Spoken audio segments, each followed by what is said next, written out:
just to give you a little personal experience, I don't like to put my personal stories in, but just to let you know, it works. And I've tried it many times. I had a job when I first moved to Florida. I was a new Muslim.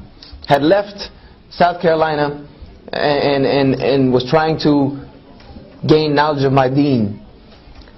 And the only job I could take was a crazy construction job in Florida in the summertime. 90 degrees outside, man.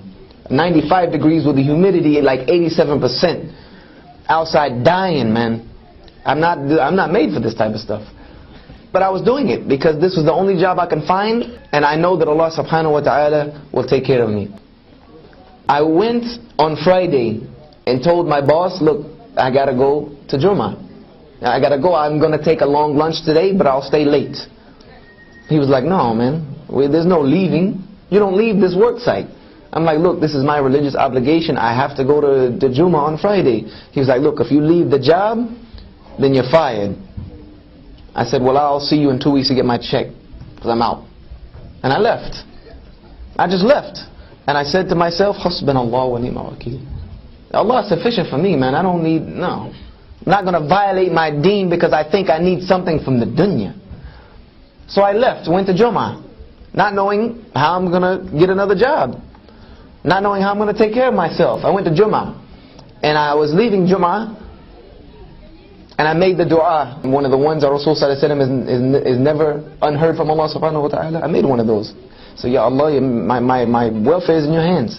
I walked outside of Jum'ah, and there was a brother who had just come from Philistine, a sheikh, one of the most knowledgeable brothers I've ever met in my entire existence.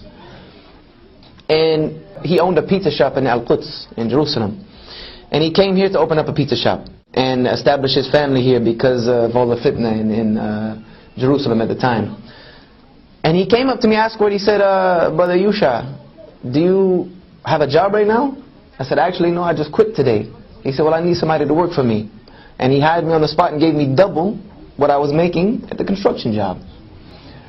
And this is just one instance of about 1,000 that I could give you of how when you put your trust in Allah subhanahu wa ta'ala, He never ever lets you down. Because if He let me down, I wouldn't be able to do what I'm doing right now.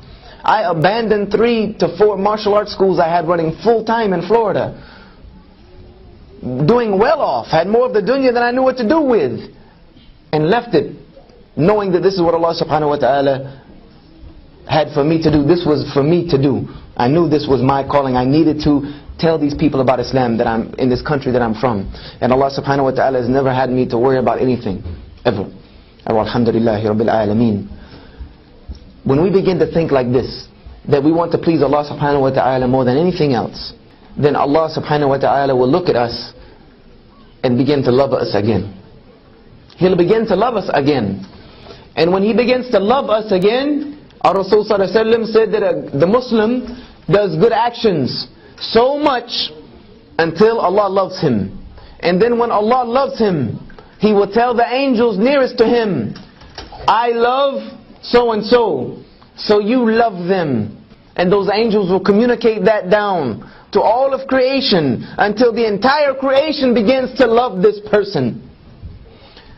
This was what our Rasul sallallahu alaihi wasallam had. This is what the Sahaba had, and this is why the whole world was given to them. Because the creation loved them.